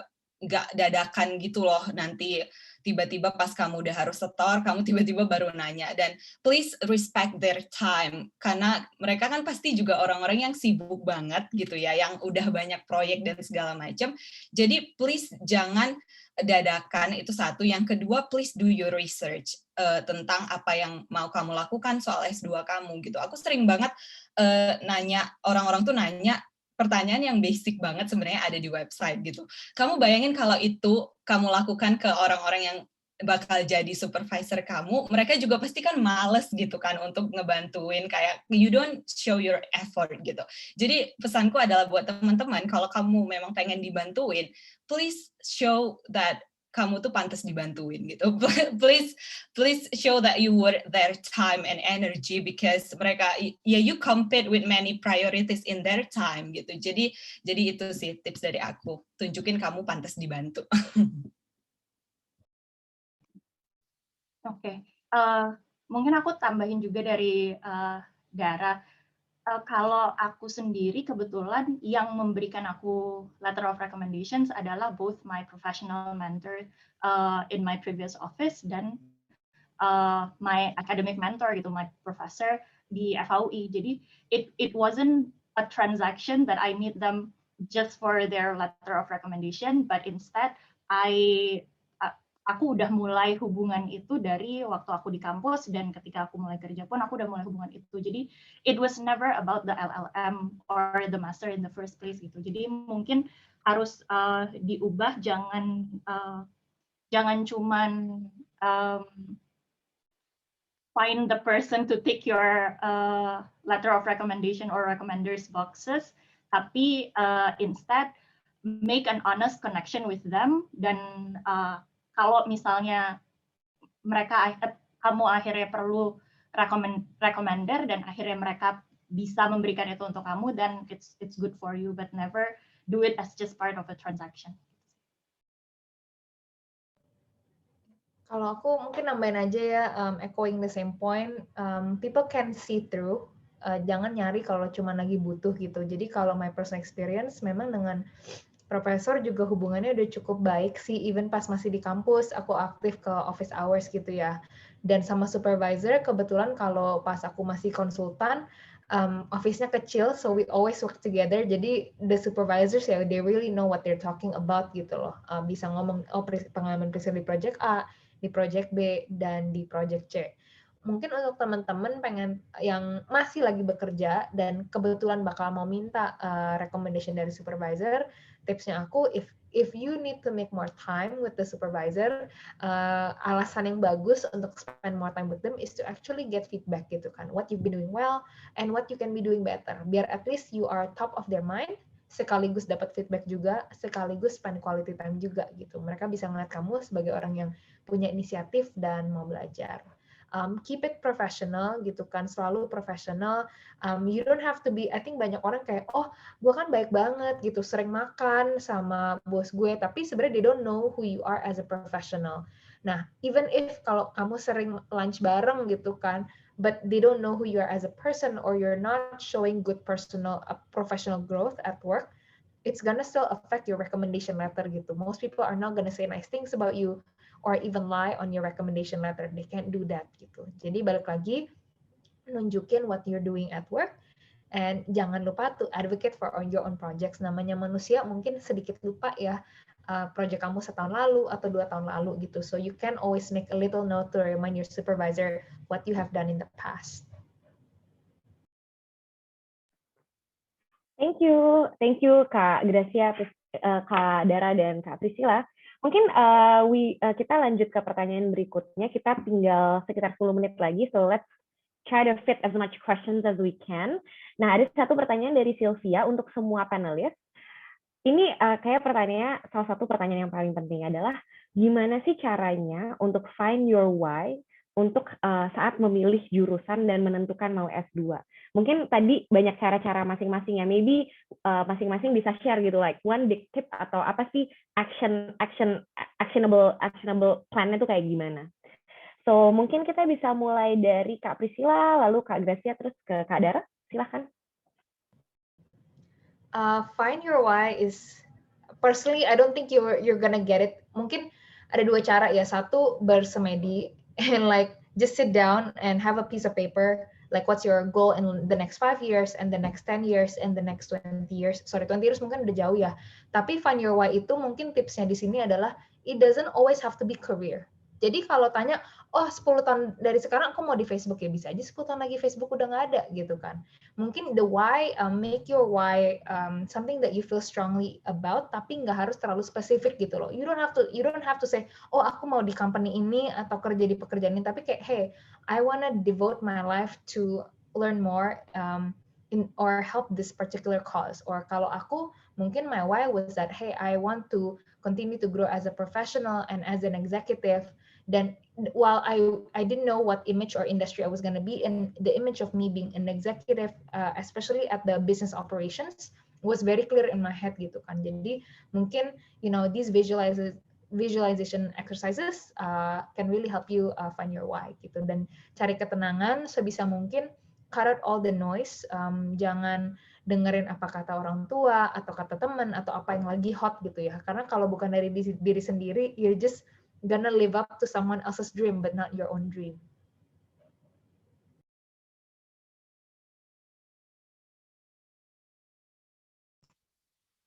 Oke. Ini mungkin karena lanjut ke pertanyaan berikutnya adalah karena personally aku merasa pas dengan jurusan S1. Mungkin lebih ke arah apakah S2 jadinya harus linear atau enggak sama S1-nya, dan kalau ternyata masih suka sama S1-nya, then what should I look for untuk S2 gitu. Kalau menurut aku jawabannya kayak it's totally fine if you already found your passion in jurusan kamu di S1, dan artinya and if you really passionate about it dan kamu mau belajar lebih dalam tentang itu di S2, ya nggak apa-apa banget dengan jurusan yang sama dengan S1-nya. And then how to find your why do you need to go for S2 atau enggak, dengan ngelihat bahwa apakah setelah kamu merasa cocok dengan S1 kamu, do you think that's enough, that's already like you can fulfill your passion just by going for like jurusan S1, atau kamu merasa kamu butuh belajar lebih banyak lagi di S2, karena kayak misalnya untuk LLM mungkin mungkin bukan sesuatu research degree gitu, sehingga jatuhnya bukan untuk kamu mendalami suatu ilmu lebih dalam lagi, but instead it's more about like networking and everything else gitu. Jadi balik lagi, do you need to learn more about jurusan yang kamu suka? Kalau ternyata enggak, maybe the answer is you don't need S2. Dan kalau ternyata kamu tetap merasa butuh S2 dan masih sejalan dengan S1 kamu, dan go for it. Ya, ini aku mungkin bisa cerita dari orang yang S1 sama S2-nya nggak linear ya. So, S1 aku tuh UI, komunikasi, media studies, and then sekarang aku public policy. Dan itu nggak masalah sebenarnya as long as kalian bisa justifikasi itu kenapa. Dan menurutku yang paling penting itu pokoknya dalam kalian nanti bikin personal statement atau untuk ke beasiswa, yang penting kalian bisa hubungkan 4 hal. Yang pertama, S1 kalian kayak apakah ada topik skripsi atau project yang bikin kalian menemukan satu insight yang kalian pengen pursue banget gitu ya. Kayak di aku tuh skripsinya soal street harassment. Aku ngerasa bahwa di Indonesia peraturan yang bias gender itu masih banyak banget. That's my insight. And then benang merah yang kedua adalah ke karir kalian sebelum S2, yaitu aku kerja di political consultant, aku masuk ke partai, dan I see how the regulation made gitu ya. Terus yang ketiga adalah gimana S2 kalian itu nantinya akan menutup gap itu gitu loh, antara ideal yang kalian belajar di S1 dengan pengalaman kalian ketika kerja yang lebih grounded. Dan yang keempat adalah bagaimana karir setelah S2, setelah nanti S2, bagaimana gap yang sudah tertutup itu bisa contribute to yourself and your society gitu. Jadi menurutku kalau soal apakah harus linear atau enggak, itu enggak masalah as long as kamu punya benang merah yang kuat antara perjalanan akademikmu dari mulai S1 sampai kerja, S2, dan nanti di kedepannya mau seperti apa gitu. Kalau soal why balik lagi, itu very, very personal. Thank you for the answer. Nah, kita bisa lanjut ke mungkin pertanyaan terakhir ya, given that kita tinggal sekitar 2 menit lagi. Pertanyaannya adalah dari Luvena. Pertanyaan dari Luvena untuk semua panelis adalah, how do you continue to become passionate about reaching your dreams without being insecure? Nah, tadi kan udah banyak dibahas nih dari teman-teman panelis, so maybe I'd be appreciate if you guys can deep dive lebih dalam kali ya, sebenarnya gimana sih caranya you overcome that. Kita bisa mulai dari Kak Priscilla, lalu ke Kak Grazia, lalu ke Kak Dara ya. Silakan Kak Priscilla.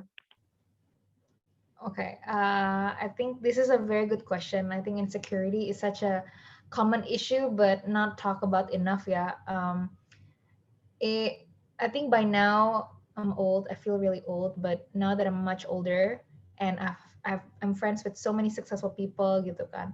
What I've learned is that everyone has insecurity, even after you got into, you know, your dream program, or even if you have reached the heights of your career. Bedanya apa sih orang sukses dengan orang yang belum sukses gitu kan, atau baru sukses? Bedanya adalah orang sukses rata-rata udah berteman dengan insecurity mereka sendiri, atau bahkan berteman dengan kegagalan gitu loh. So if you ask me today, Kak Pris, apakah you have zero insecurities? Absolutely not. I have a lot of insecurities gitu kan, even with my looks or with my career.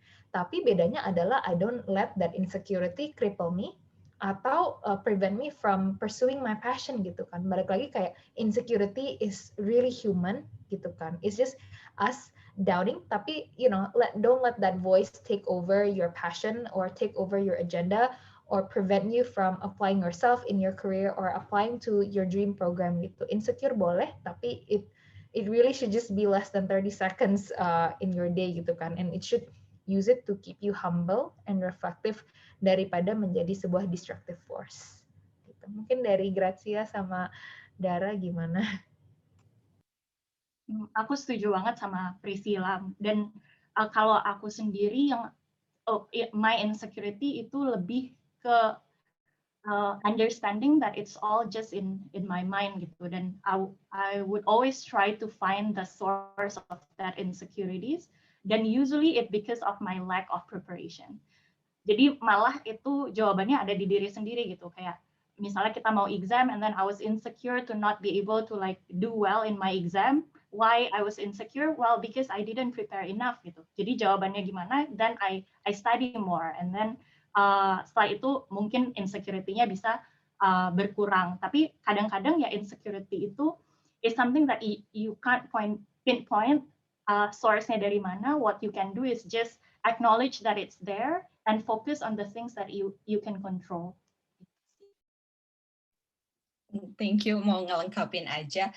Kalau gini, kalau misalnya sekarang kalian ngerasa insecure pas lagi di Indonesia, bayangin ketika kalian masuk S2 yang anaknya dipilih dari seluruh Indonesia, dan rata-rata mereka tuh minimal kayak kamu atau 10 times better than you. Gimana frightening-nya, dan itu yang terjadi gitu sama aku kan. Kayak anak-anak di sini benar-benar kayak kata Kak Priscilla, kita bisa belajar dari mereka, but it is intimidating as well to be at the same room with them gitu kan. Tapi menurutku yang bisa kita lakukan adalah kamu harus ingat kenapa kamu ada di situ gitu. Dan yang kedua, berarti kan kenapa kamu memilih S2.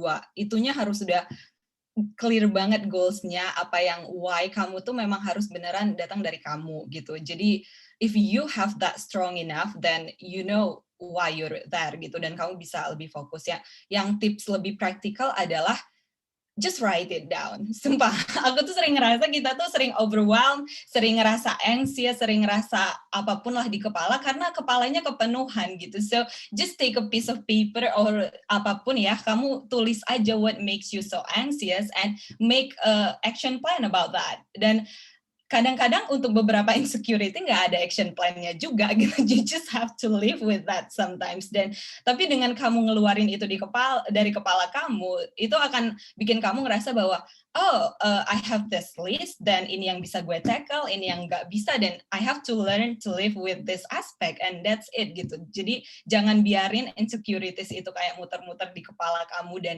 pada akhirnya jadi crippling you down. Just let it out, keluarin, dan let's see apa yang bisa kamu lakukan secara konkret untuk ngadepin itu. Karena kalau kamu cuma diem aja dan mikir dan bengong, you will just waste your time sih kalau menurut aku. Jadi ya, let it out. Thank you to all the panelists untuk jawaban-jawaban yang it can be a bit personal juga ya. Thank you for sharing, dan semoga jawaban dari teman-teman panelis bisa membantu menjawab pertanyaan dan curiosity dari audience. Nah, jadi pertanyaan terakhir dari Luvena merupakan penutup dari sesi Q&A pada sore hari ini. Terima kasih untuk teman-teman yang sudah menyampaikan pertanyaan dan juga panelis yang sudah share jawabannya. Mungkin sebelum menutup sesi, aku mau mencoba merangkum beberapa poin pembicaraan dari 3 panelis kita pada sore hari ini. Jadi yang aku lihat memang ada 4 hal yang banyak dibahas dari ketiga speaker. Dari Kak Dara, dari Kak Priscilla, dan dari Kak Grazia yang kurang lebihnya ter-echo gitu. Yang pertama adalah finding your why kan. Gimana caranya? Jawabannya mungkin kita sendiri yang bisa tahu, because it's such a personal process gitu ya. Jadi mungkin teman-teman bisa look within gitu kan, mencoba menjawab pertanyaan-pertanyaan seperti what do I like gitu kan, apa sih passion kita gitu kan, what do I want to achieve. Nanti dari menjawab finding your why, dari teman-teman bisa mulai melihat keluar gitu kan. Coba measure kira-kira apa sih impact-nya dari mengambil master's degree? How does it impact your career? Or how does it impact you personally gitu kan? And what do you want to achieve with it? Karena sebagai penekanan, master's degree atau S2 ini bukan end goal-nya. Ini hanyalah proses untuk mencapai your goal gitu. Itu yang kedua. Yang ketiga adalah salah satu juga yang paling penting. Teman-teman harus do your research and do it really well. Jadi sebelum mulai reach out ke mentors, reach out ke orang, you have to know what you want to ask, and you have to already know apa aja sih yang udah ada di luar sana gitu loh. So you don't waste your time. Dari situ juga teman-teman bisa tahu kan where you want to go, terus kampusnya seperti apa, kriterianya seperti apa, dan yang paling penting adalah requirement-nya apa gitu kan. Does it fit with your goals and what you want to do? Dan yang terakhir adalah pede aja. Don't be insecure, just do it. Karena yang paling penting adalah kita nggak akan keterima kalau kita juga nggak daftar gitu. That's very important. Dan yang terakhir yang aku want to emphasize is just don't be insecure, just follow your passion and just do it. Karena pada akhirnya memang tidak ada ideal kandidat juga gitu. So untuk teman-teman, untuk yang punya impian untuk bersekolah di universitas terbaik di luar negeri, semakin bersemangat untuk mengejar cita-cita dan visi, karena tentu kita bisa lihat ya dari cerita-cerita Kak Dara, Kak Priscilla, dan Kak Grazia, kita bisa lihat bahwa tidak ada yang mustahil kalau teman-teman bisa bekerja keras dan mengejar mimpi dari teman-teman. Nah, akhir kata, saya